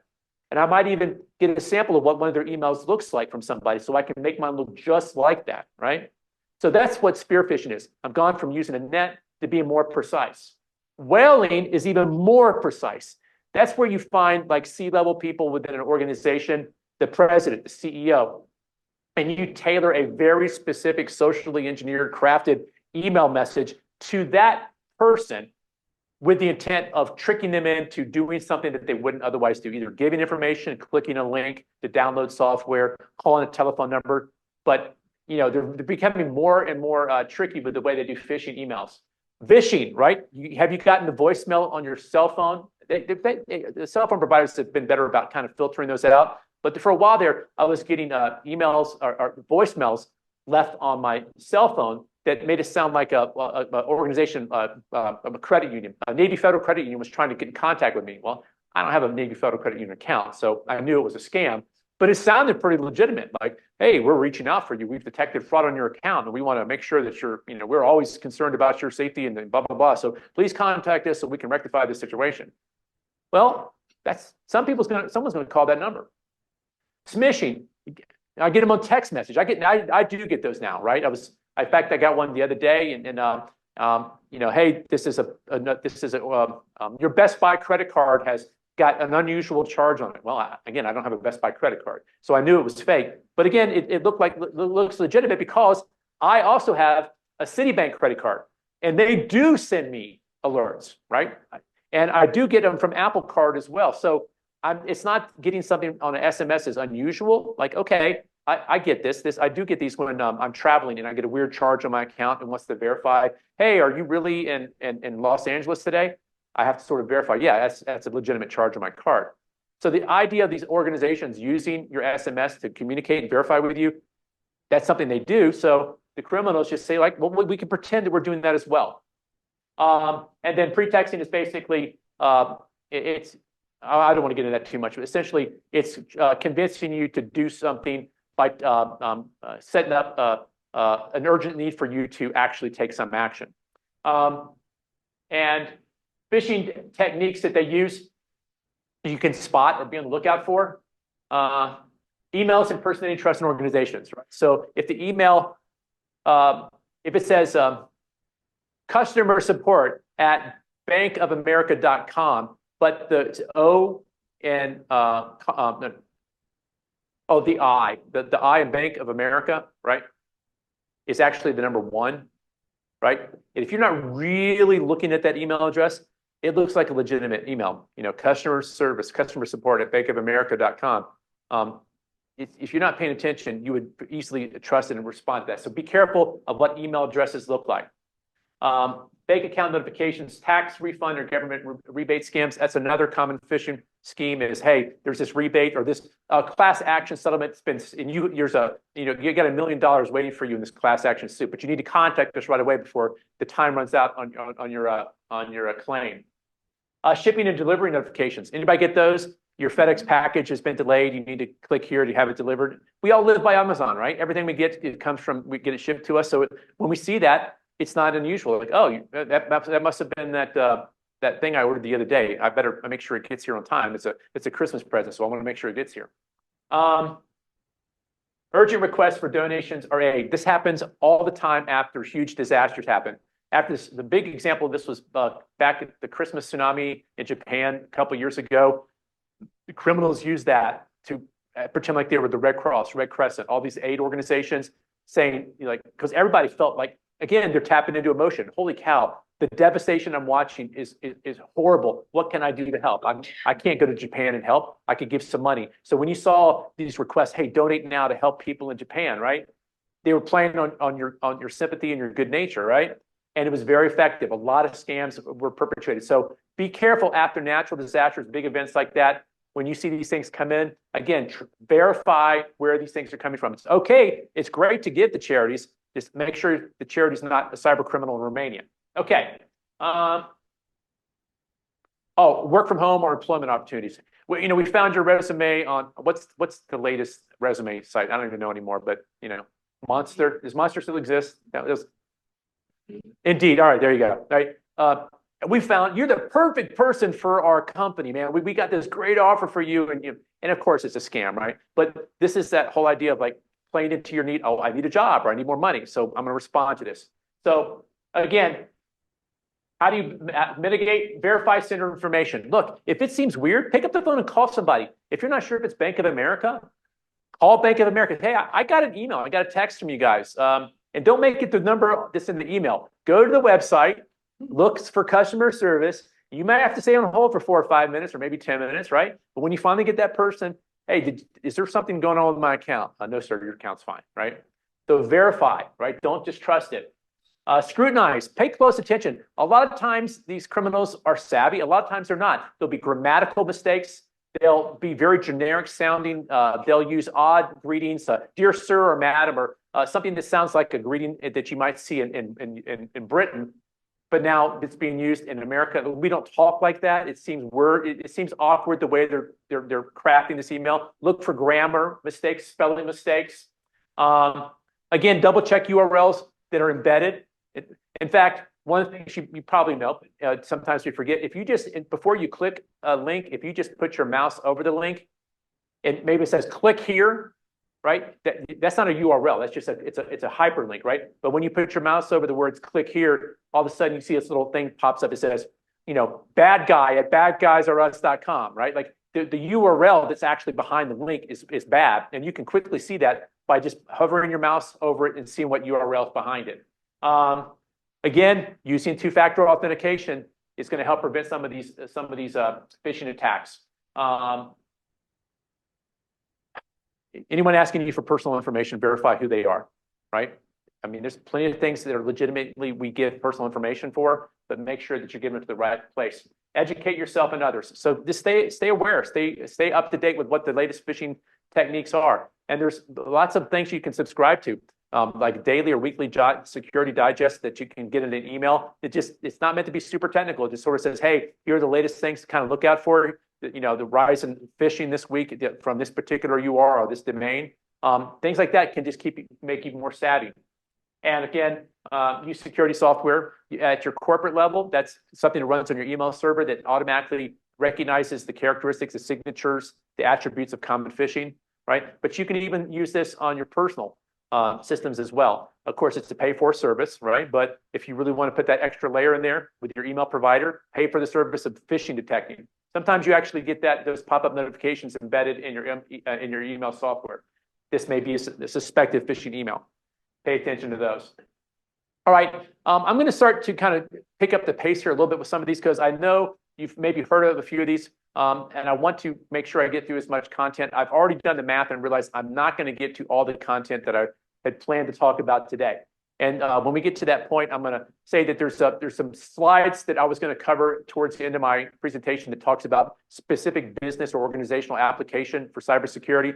I've talked to Mike, and we're going to make my slide deck available as a download. You'll be able to have it. And that part, for most of us probably in this room, just are not working in a corporate IT environment. But for folks that are, those slides might be a little bit more applicable. We'll talk about business email compromise, DDoS attacks, insider threats, and some of the things that are more organizationally situated. But I want to focus more and continue our discussion of individual cyber threats that we can be aware of and be careful of.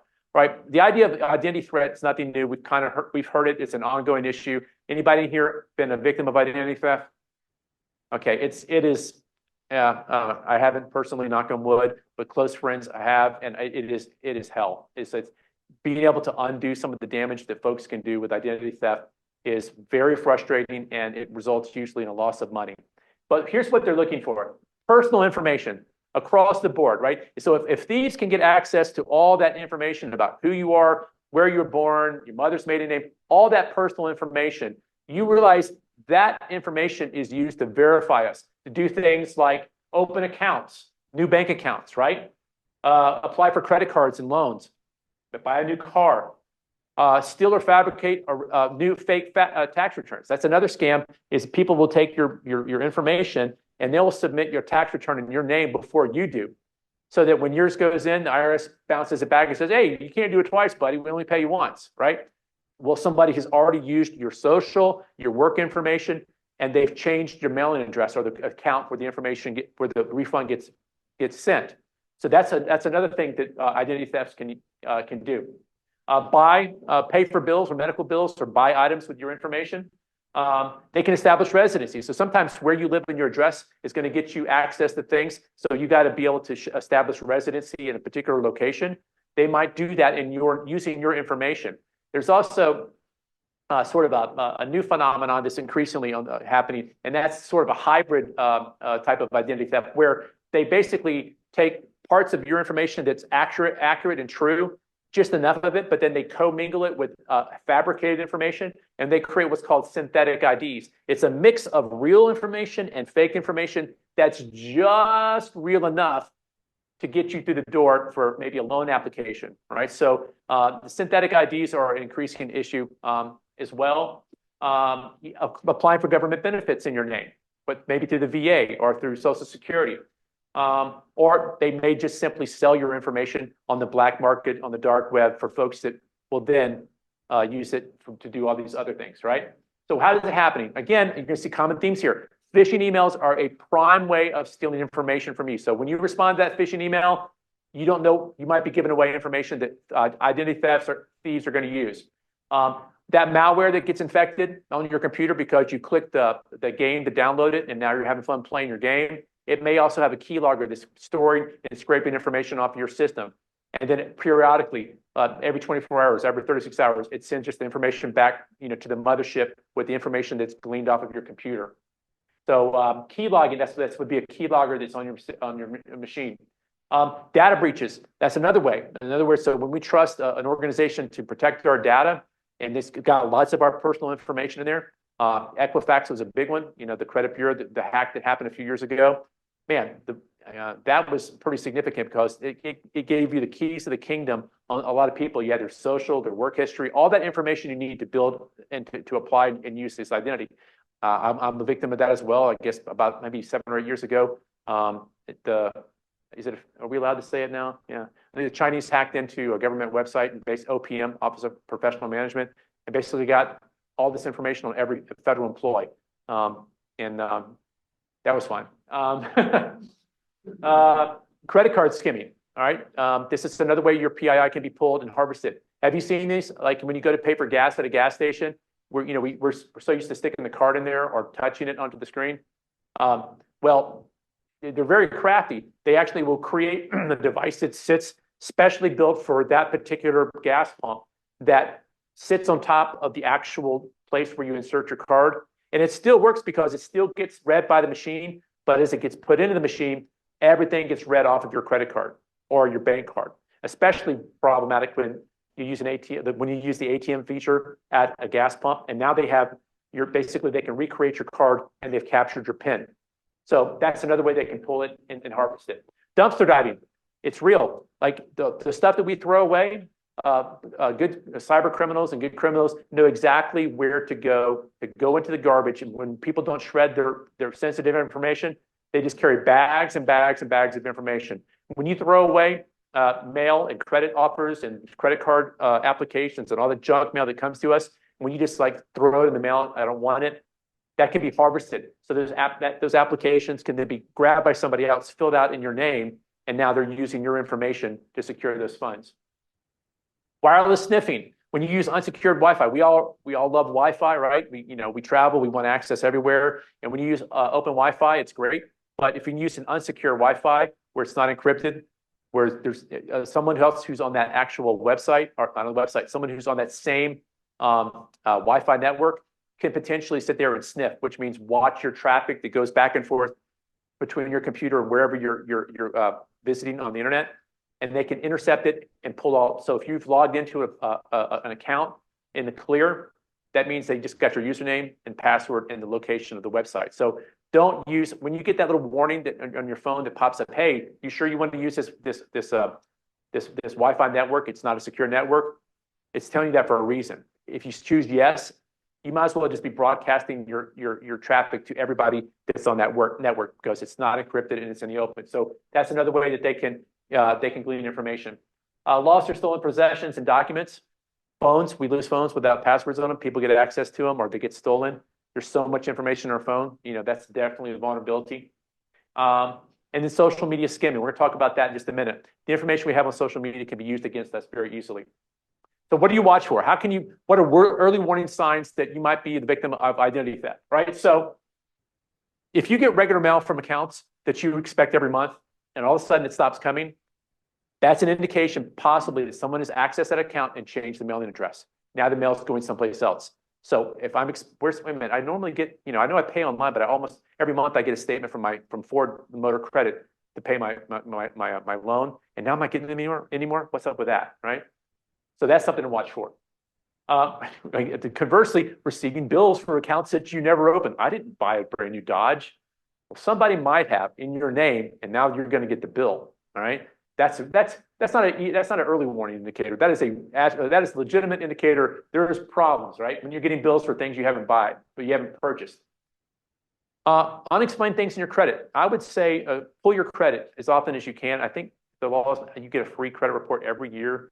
And you can, for a minimal price, you can subscribe to services that basically give you updates on an ongoing basis, any changes that occur to your credit.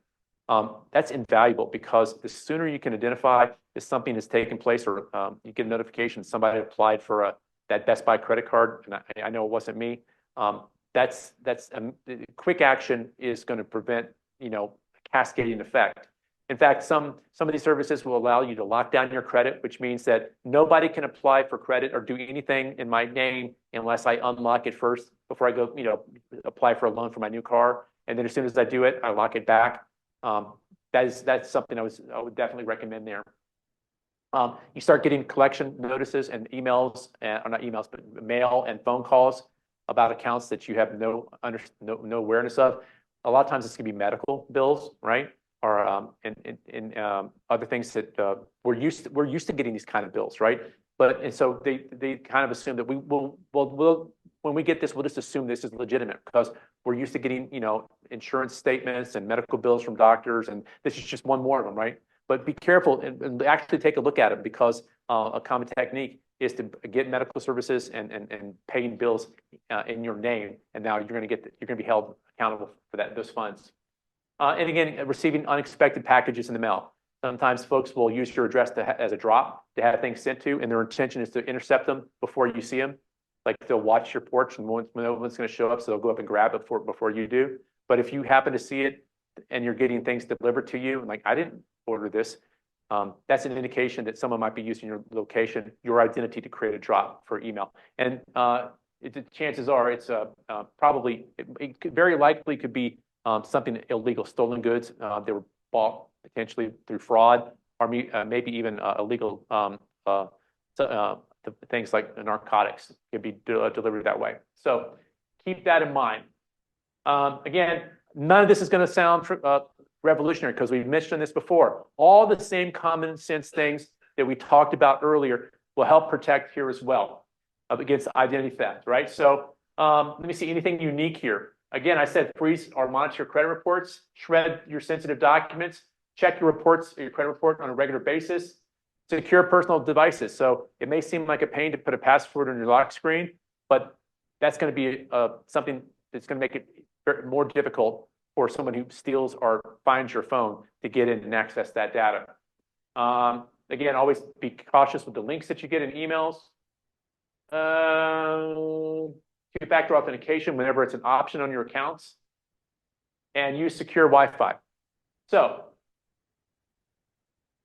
let's talk about ransomware. This is another hot topic. And anybody been the victim of a ransomware attack? It's not fun, huh? Okay, let me ask you a question. You don't have to share if you don't want to. Did you pay?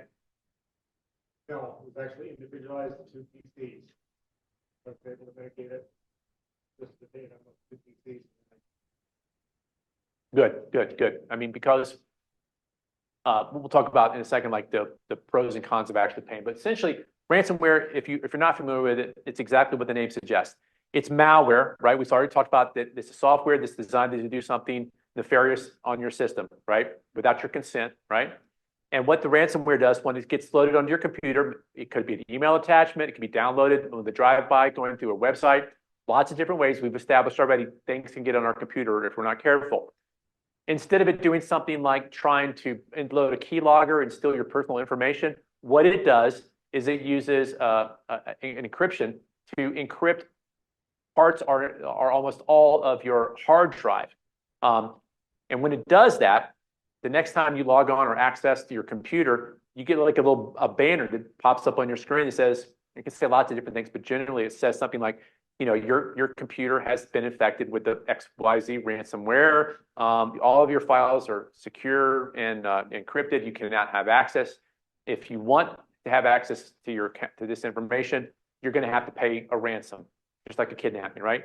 And it'd be usually maybe some sort of cryptocurrency that you have to send information or funds to a wire transfer to an address offshore, right? But ultimately, at the end of the day, what they're saying is if you want your personal information back, you're going to have to pay for it. So you have the infection. It happens with malware. Your files get encrypted automatically. It happens behind the scenes. They demand the ransomware. Then becomes decision time. Do I pay the ransom or do I not? And as a former Fed, I would tell you never pay. But now that I'm not a Fed anymore, I'd say, okay, sometimes you do the risk analysis of a situation, and if it's your corporate information that literally is how you do business, and it's either we're going to go out of business or stay in business, I can see how some people would pay it. All right, especially when you have third-party services that mitigate and handle the transaction between you. That's what they do for a living, right? So it's almost borderline criminal as well. But it's essentially, when you pay the ransom, there's no guarantee that the cyber criminal is actually going to unlock or give you the decryption key for your device. Now, if your business is being a criminal, and that's how you feed your family, right? And you're doing a ransomware, right? And is it in your best interest not to decrypt files when people get affected? They pay you. Think about the business model, right? They have a reputation just like we do, right? So if this known particular ransomware has this reputation for taking your funds and not giving you the key, then the word gets out, never pay these guys because you're throwing your money away. But now, just like, you get ratings and reviews like, hey, I'm a cyber criminal, but you can trust me. Everybody, the reality is it's in my best interest if I want to make money as a ransomware criminal, right? That when people pay the ransom, I'm going to decrypt I'm going to give them the key and let them decrypt their files. But are we done? We done? Right? Because you're going to be a victim again, right? Because chances are that not only did they encrypt your files, but they probably installed a secondary ransomware or a backdoor that they can now sell to other cyber criminals. Like, these are known computers, I have a vulnerability that I left there for you, and all you got to do is exploit it. And now, guess what? They're suckers because they will pay. So hit them again, they'll pay again, right? So just because you pay it and you get your files in back, in good working order, right? Doesn't mean you're not going to be victimized again. Chances are you probably are. So what do you stand to lose? Well, your files get encrypted, so you no longer have access. So they're attacking that CIA. They're attacking the availability. I have my data. It's right here. I can't access it. Someone's encrypted it. All right. Potential financial loss, either through paying the ransom or the business that you can't do because your computer systems are no longer working like they should. Look at the city of New Orleans back in 2018. They literally came to a standstill because a payroll person put a thumb drive in one of their network computers. I think that's how it happened. It was very benign and very simple. Like, they put a thumb drive in, cascaded throughout the entire city. Fire, EMS, police, payroll, all that stuff got encrypted through ransomware. All right, they paid it. I think they had to. All right. Operational disruption, data loss, and future vulnerabilities. Like I said, victim once, you better believe they're coming back to the well again. So what can you do about it, right? So isolate affected systems, right? So as soon as you get this, the ransomware typically is not only going to be infected on one computer. If it can find a way to propagate across the network, if I can infect one, why not infect everybody? It's going to make it even more, people are going to be more incentivized to pay me if I infected not only just one computer, but their entire network, or the key computers or servers on their website. So as soon as you can, like, literally unplug it, like disconnect it from the network once that happens, because that's slowing down the process of it being able to propagate. Assess this, I'd say on a personal level, this may not be, you may not have the bandwidth or the finances, or the data may not be that important when you hit that as an individual. But in a business environment, you need to assess, like, how bad is the damage that we're looking at if we don't pay.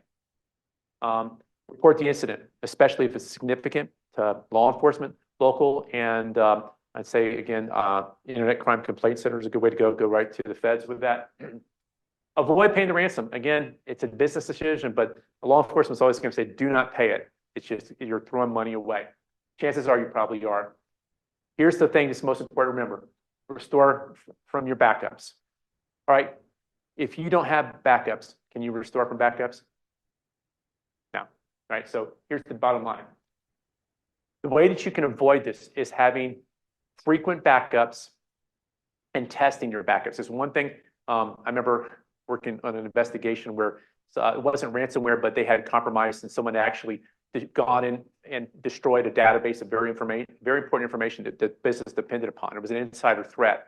And so they got fired, and they thought, the way out the door, I'm gonna make problems for these people. And they corrupted a huge database that would have been, probably literally millions of dollars of damage to this company, right? Well, they weren't that smart, because they forgot that they backed up this database like 4 times a day. It was that important, right? And they were able to restore it, right? But if you don't test it's one thing to say I'm backing up, but you also need to test to make sure that you can restore. Because if you haven't tested restoring from a backup before, and you didn't configure it correctly, the time you want to learn that your backups aren't configured correctly for restoration is not after you need it, right? So make sure you're not only backing up data, but you're testing that your backups are retrievable. Again, some of these are going to seem familiar. Update software and hardware. You're less vulnerable to the exploits of the ransomware attack if you've patched as many holes as possible in not only your software, but your hardware. There's reliable security software that you can load on your computer at the network level and at the individual level that can be watching for these types of attacks and help prevent or warn you that potential links or things you might be clicking on are dangerous. Training, implementing best practices to your people and helping if they can spot, remember that they're the weakest point in the cybersecurity chain there. If they can be savvy and spot potential spam or phishing attempts that could lead to a ransomware attack, then you can avoid it at that level. Restrict user privileges to, and this is more geared towards corporate networks, but the idea here is that when you add new users to a corporate environment, you give them 0 privileges and you only add from 0 on of the things that they absolutely need to have access to. And that's kind of opposite of the way traditional networking was done in the past, which was you have an account, you have access to everything, and then we chip away at things we don't want you to have access to. So they both kind of arrive at the same location, but when you start with 0 privileges and you only add the things they need versus give them everything, and I hope I remember to block all the things they shouldn't have, it's a much safer approach to securing your network.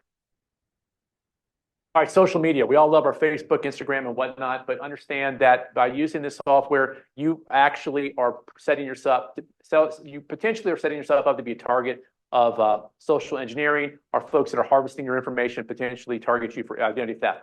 Well, how? What do you mean by that, Scott? Why is updating my Facebook page a security issue for me? And again, I'm just as guilty because the only way I see pictures of my kids and my grandkids, on a regular basis is using these social media apps. So I like being able to see my grandkids and pictures and things that are happening in their lives and their soccer games and whatnot. But I realize that I have to be savvy in using it, right? By default, if you just leave all settings the way they are by default, you really open yourself up to some vulnerabilities. So if you're tagging yourself or you're allowing it to track and update your locations, you're telling people, and you don't lock down your accounts to be private, you're broadcasting to the entire world where you are at any given time. So if I'm updating that I'm having a wonderful vacation in Cancun, what does that tell cyber criminals about my house? I'm in Cancun. There's no one at my house, or I'm not at my house, right? So you're giving that kind of information away, all right? They can find, in things like LinkedIn and other places where you can put your employment history. Well, that's great if you're trying to get a job and you want people to see that, hey, look, I've got this great work experience and you should hire me. But now at the same time, by giving out all that work history, what have I told social engineers? They could potentially build an attack based upon understanding places that I currently work, which is telling me, oh, well, maybe I can attack there, but knowing my previous employers might help them build like a social engineering attack based upon, hey, oh, you remember me? I used to work at company XYZ. Before that, we met each other when I went to that conference when I worked for this other company, right? They're creating a sense of legitimacy because they're using that information that you provided. Your relationship status, right?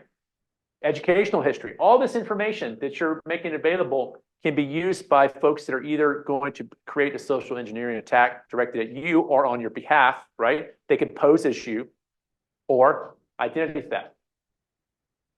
So here's some best practices, right? When you are going to use social media, because we all do it some way or another, right? Use different and strong passwords for each account. All right, we've said that before, but Instagram and all these other ones use separate accounts information so that you can know that if one gets compromised, you haven't given all of your social media.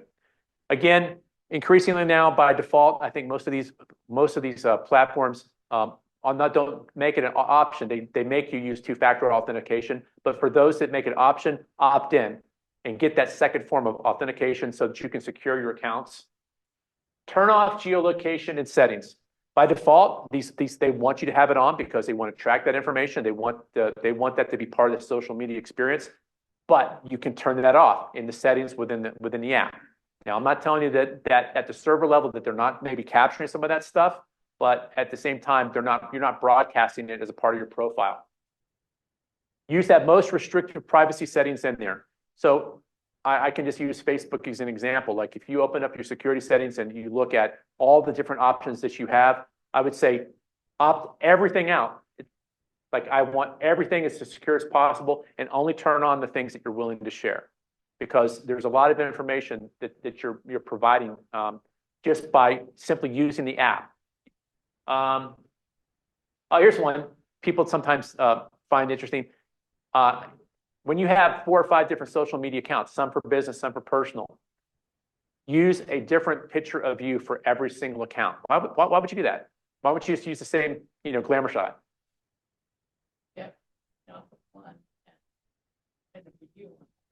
Right. Well, okay. So if I identify you with your picture, right, I can use like Google image search to now go out and search for that wherever else that same picture shows up, and I can then identify all your other social media accounts, even if you're using your picture, but you're using like a fake name or like a moniker, right?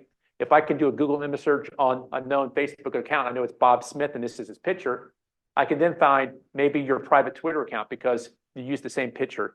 Even though it doesn't say Bob Smith, it just says, Utah ski guy 123, right? So that's another way that people can find and navigate through your social media. We are talking about the privacy settings. Be careful of the folks that you add to your networks, right? And you're going to get all kinds of friend requests, especially on LinkedIn. I'll continually get like, hey, let me be part of your network, and they're from another country. Like the default setting should be, I don't have anybody in my network except people I intentionally add, or people that I recognize when they get added to my account or when they ask for a link. But make it so that you have to verify and vet people before you add them to your network, because the more people that have access to your network, now they have access to all your connections as well. So by making them a friend or whatever the terminology is in the different different platforms, when you accept them as a contact, as a part of your network, they can then through you see all of your contacts and then begin to potentially build a social media attack based upon looking like you, not social media, but more of a social engineering. They can pretend like they're you and target your contacts on your network. Another vulnerability that you should be concerned about is the idea of the Internet of Things. And this is something somewhat new, but these are the things we're wearing, our smartwatches. All these devices that are connected to the internet, even things like thermostats, fitness trackers, home security cameras, Ring doorbells, all these sorts of things which make life very convenient and easy to access data that's relevant to us. The thing about them, they're cool, but here's the problem they represent. Generally speaking, they're made to be as cheap as possible so that they can be marketed. And they're usually made in other countries where there might not be as scrupulous of design features. How do I say this? Be polite. There might be nefarious people in other countries that develop this hardware, and they're not only interested in you having a device that controls the thermostat in your house, but they might be interested in having a backdoor into that because it's connected to the internet. All right. So the problem is that they use the cheapest materials possible, the lowest level of security as possible. Oftentimes, their password is unchangeable. So it's like hard baked into the hardware itself. What's the problem when a password's not changeable on a thermostat? Everybody with the same thermostat has the exact same password, right? So these are the vulnerabilities that exist here. And also supply chain risk, like all those parts that go into making these small devices, any one of those parts that goes into it, it can be the weakest link. All you need is one piece of that apparatus to have a compromise in it, and now you compromise the entire device. The risk, obviously, privacy breaches, right? Let me see, ones we haven't talked about before. You could risk becoming part of a botnet. Your thermostat literally could become part of a botnet, and a botnet is it's a network of zombie computers that have an application loaded on them that are designed to maybe attack or to create a distributed denial of service attack. That's one of the things in the business portion of the presentation that you can have access to afterwards, which basically talks about if I want to target the availability of an organization's website, because I realize that's how they make their money, that's how they do business. If I can take their website down and I'm their competitor, that means their business is going to be driven to me. I can adversely affect them, right? So if you imagine in this room right now, if all of you started speaking to me at the same time and asking me questions, all I would hear would be noise, and I wouldn't be able to pick out any of the questions. And that's how a web server kind of works, is if you have an overwhelming demand for accessing that web server at the same time, it just simply can't handle it. And when it can't handle it, it just shuts down. And so one of the ways you can attack an organization is through the distributed denial of service attack. And you can literally use these Internet of Things devices to be part of a network that can be repurposed to do these sorts of things. So these create, and again, it's this risk and convenience, right? I love my smartwatch, but what vulnerabilities does that create for me? So keep that in mind. Last thing we'll get to here is basic scams. And so I put this in here because they're not strictly technical or cybersecurity threats, but it's way that fraudsters are using the new technology. It's nothing new, right? The same schemes, but now they're using computers to do some of these age-old schemes. So just be aware of some of these common ones. Bottom right-hand corner, I'll key in on that one. This one's pretty classic here, and my parents actually fell victim. So literally, FBI cyber agents' parents, while I was a cyber agent, fell for this. All right, so it typically works like this. Let me set it out for you. My mom doesn't have a very secure Facebook account, so somebody was able to crack and get into her Facebook account. This is a couple of years ago, and when they did that, they were able to pretty much access more information about her and build a profile and realized that she had 5 grandchildren, right? And by looking at their Facebook pages, she was able to collect some information and develop basically a targeting package. So what happens is that my mom gets a telephone call, right? And she knows that, or they know that by looking at the Facebook that her nickname for my middle son, she calls him Pumpkin, right? He's 30 years old, she still calls him Pumpkin anyway. But in a message that she had put on his page, like, "Happy birthday, Pumpkin, just know I'm thinking of you," right? The social engineer realized, okay, that pumpkin, that's a good word. That's a good word. I'm gonna remember that. Because like they could see that she had used that same pumpkin a couple different times on posts that she had put on his timeline. So she gets a call, and it goes like basically like this. "Hey, Grandma, this is Andrew." What? "Oh yeah, I was in an automobile accident and I'm in the hospital. I don't sound like myself because my jaw's been wired shut, but I'm down in I forget what the country was, somewhere down in the Caribbean, and they've told me that it's my fault for the accident, and they're gonna put me in jail if I can't pay $10,000 like in the next 2 days." So first of all, she's elderly, she's susceptible. She knows somebody identifying using the word pumpkin. She goes, "It's me, it's Pumpkin." She doesn't want him to go to jail, so she literally gets on the phone instead of calling her FBI son, right? She wires 10 grand to an account. Now, they were able to reverse the wire, thank goodness. Sometimes it doesn't hurt to have a son that's an FBI agent, right? But had I not stepped in and known exactly what to do very quickly, that money would have been gone, right? So this is just a fraud.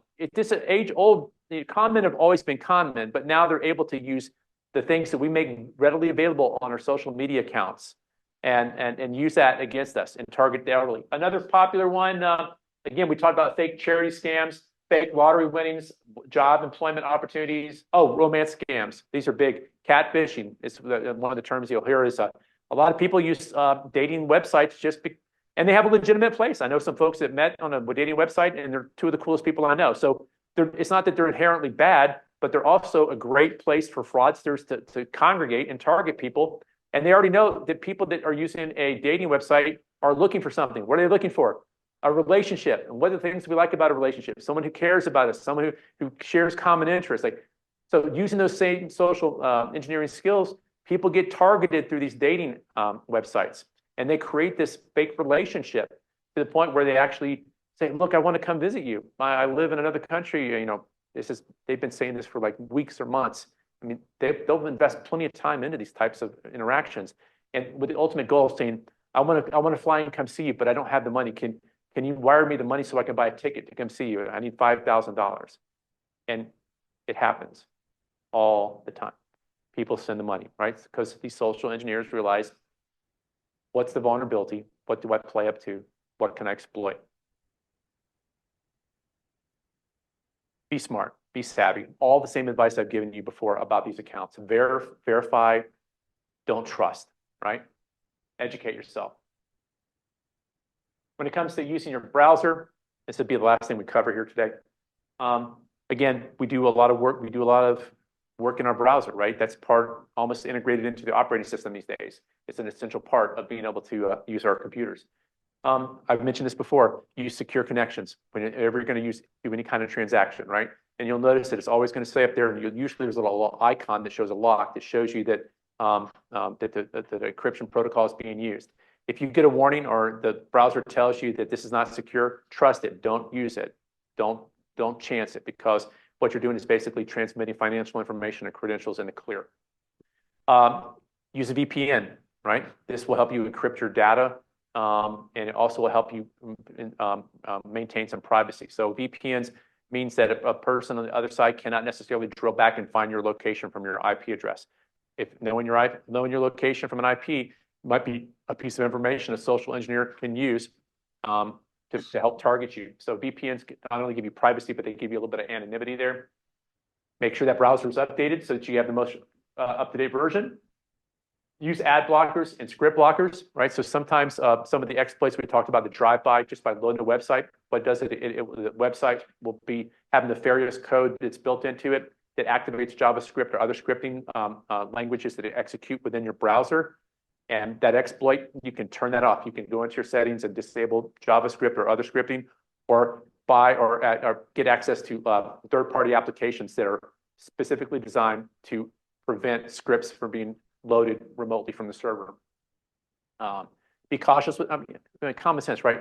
When you download something, you do have no idea what's in it, right? Sometimes, most of the time, it's probably legitimate, something you need, but just understand that anytime you download something, you are introducing a potential threat to your computer. So act accordingly, be careful where you get it from, vet the source of where it comes from.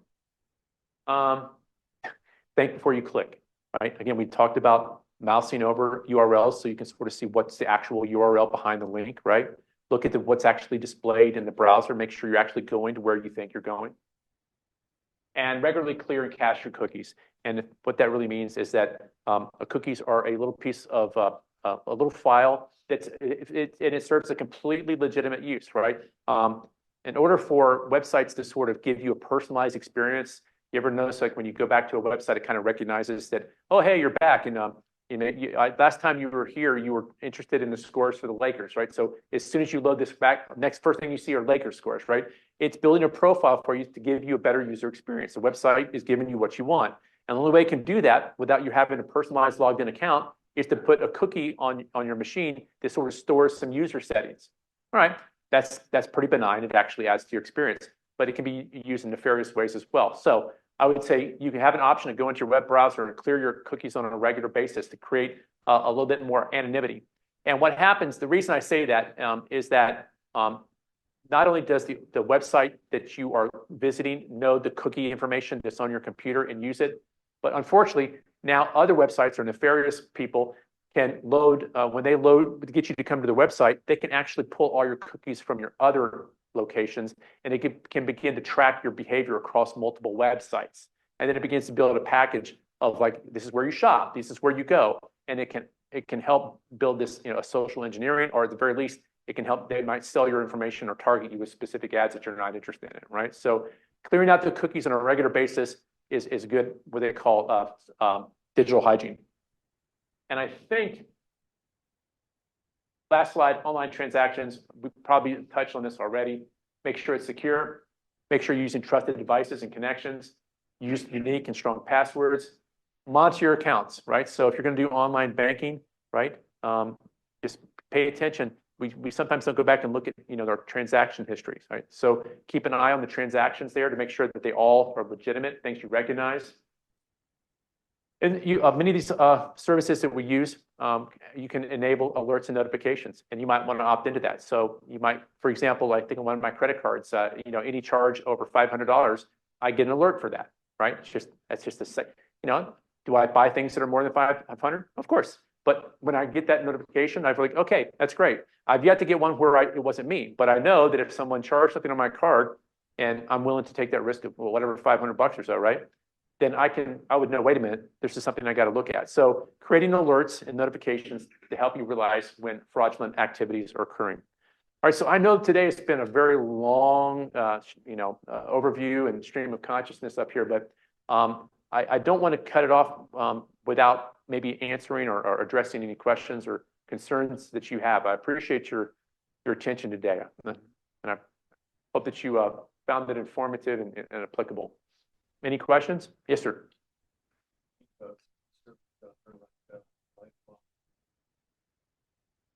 I'm careful not to endorse particular products, but I think that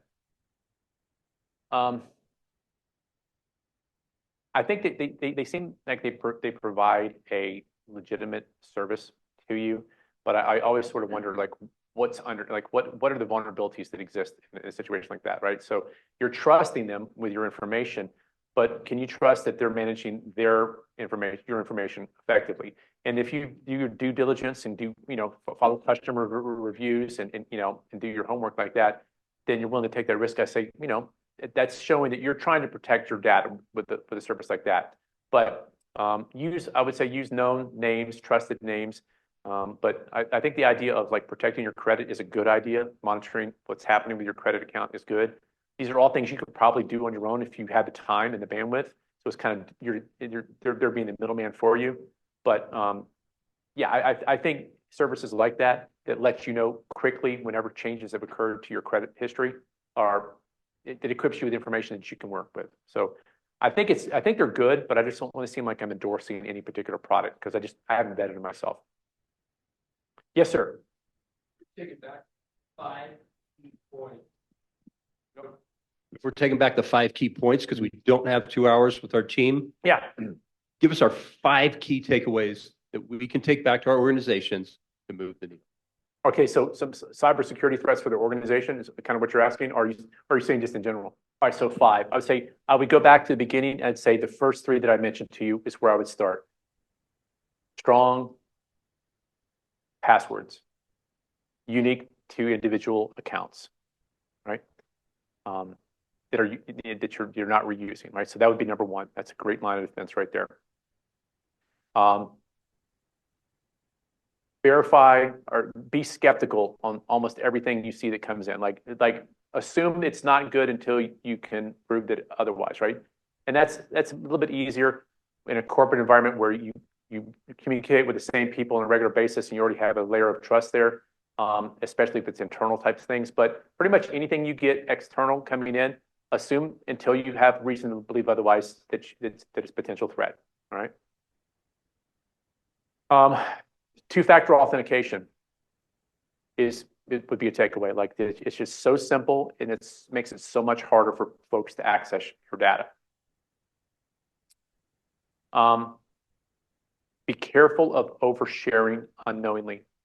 I would say that social media accounts are a prime source of intel gathering that cyber criminals can use to target you and your organization. And I would say maybe number 5 is I think this is going to be maybe more specific to businesses, but I think businesses should be aware. One of the biggest cyber threats right now to organizations is a scheme called business email compromise. And really it's a combination of some of the things we've talked about today. But let me, in short, what it is if a criminal can compromise the email credentials of one of your vendors or one of the folks that you invoice, right? They can then use that information to either submit fake invoices to your organization or request your payments to, in other words, the bottom line is they're getting in the middle of what is an ordinary transaction. Organizations pay invoices all the time and they receive bills all the time, right? So this is in your accounts payable type of organization there. If someone can compromise one of your vendors, then they can send you a fake invoice. And the person in accounting is used to seeing information from this person. They don't vet it because they pay this person maybe 2 or 3 times a month. It's not unusual. And before you know it, the money's going out the door. And I mean, real big dollar amounts have happened in large organizations. The counter to that are having good policies in place where maybe anything over a certain amount has to be vetted by more than one person, has to be signed off on more than one person. But just, I would say from an organizational standpoint, one of the biggest things that you can think about is the business email compromise, training for your people on insider threats, because they are real in terms of people that might be either taking data from you or potentially creating risk for your organization because of their behaviors. That comes down to educating your people on behaviors to watch for, identifiers of insider threat behaviors, as well as technical solutions that run on your network. These AI types of intrusion detection devices that not only can detect things coming from the outside in, but they can also monitor network traffic and look for abnormal types of behaviors, can be early indicators that you might have an insider threat issues there. So insider threat, business email compromise, those are the kind of two that really come to mind. Phishing it's a problem at the individual level. It becomes even more a problem at the corporate level, right? So I might get Joe here for 1,500, right? But if I can get Becky in accounts payable with a phishing email, it might be 15 million. I know that's an exaggeration, but you get the idea. The numbers go up. So having awareness programs that watch for phishing emails. And from a cybersecurity standpoint at the corporate level, I'm not saying you shouldn't punish people that violate security protocols, but that can be effective. But a more effective way is rewarding people that show good security. So foster good OPSEC and cybersecurity behaviors at the organizational level is going to increase the chances that people are going to follow those policies and not take shortcuts, because it's the shortcut. It's the I just need this one time. It's that one mistake that's made that creates the entry for a threat actor. That's more than 5, but that's just kind of off the top of my head. But again, if at a personal level, just be smart, educate yourself, and then trust and verify. I mean, don't verify before you trust. So, and that's about all I got to say about that. So thank you very much for your time. Oh, Mike, was there a question? Yeah. Fine. Let me grab it quick. Our online question is: have you ever heard of someone's second authentication on their cell phone being compromised, meaning a hacker has been able to change that number? Okay, so yeah, that is all right.